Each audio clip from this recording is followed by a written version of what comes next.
Welcome to the English corner. I hope so you are all fine. चलें जी, मैं एक नई वीडियो आपके लिए लेकर आ गई हूँ और ये वीडियो हमारे सेकंड लेक्चर का पार्ट 2 है। पास्ट इंडेफिनिट आपको याद होगा, मैंने आपको पढ़ाया था, तो मैंने उसमें आपको सबसे पहले स्ट्रक्चर बताया था, उसकी आइडेंटिफिकेशन मतलब उर्दू में उसकी क्या निशानी है, और ये भी बताया था कि उसमें कौन सी फॉर्म ऑफ वर्ब यूज़ होती है, second form of verb use होती थी। चलें जी, सारा कुछ याद आ गया है। अब जल्दी से हम सीखते हैं। पॉजिटिव सिंपल मैं आपको सिखा चुकी हूँ। आज इस वीडियो में आप सीखेंगे नेगेटिव, इंट्रोगेटिव और इंट्रोगेटिव नेगेटिव पार्ट। जैसे कि मैंने यहाँ पे उर्दू में 4 मिसालें दी हैं। मैंने खाना पकाया, ये है हमारा बिल्कुल सिंपल, जो कि बात माजी में हो रही है और एक काम हो चुका है। लेकिन जब हम उसको नफ़ी में कहेंगे तो कहेंगे मैंने खाना नहीं बनाया, और अगर हम सवालिया बोलेंगे तो कहेंगे क्या मैंने खाना पकाया, और अगर आप बोलेंगे सवालिया और नफ़ी दोनों में तो क्या मैंने खाना नहीं बनाया। तो ये 4 सूरतें हर ज़माने में पाई जाती हैं कि बात सिंपल भी होती है, उसमें सम टाइम नेगेटिव भी आता है, सम टाइम क्वेश्चन भी किया जाता है और सम टाइम क्वेश्चन भी किया जाता है और बात नेगेटिव में भी आ जाती है। तो इसमें हम डिड को यूज़ करेंगे।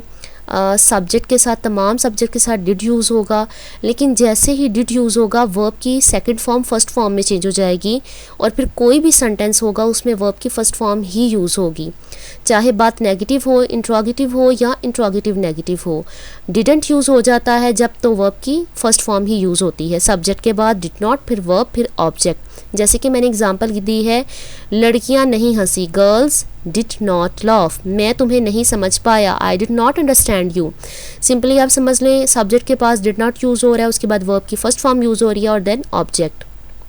जब बात सवाल में आ रहा हो तो आपने वही डिड स्टार्ट में लगा देना, उसके बाद सब्जेक्ट, और बाकी स्ट्रक्चर सेम रहेगा, वर्ब की फर्स्ट फॉर्म प्लस ऑब्जेक्ट।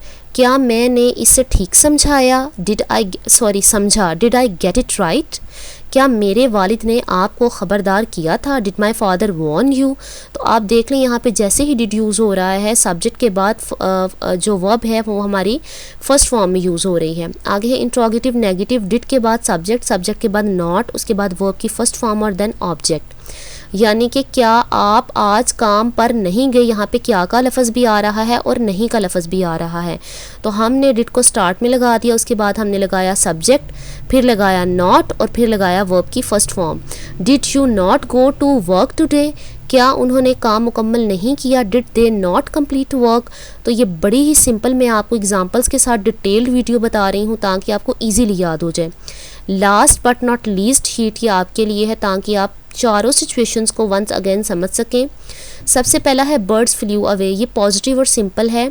अगर आपने मेरी वीडियो नहीं देखी तो काइंडली उस वीडियो को लाजमी देखें, डिस्क्रिप्शन बॉक्स में उसका लिंक दिया गया है जिसमें मैंने पॉजिटिव और सिंपल आपको समझाया है। उसके बाद आता है birds didn't fly, did birds fly, did birds not fly.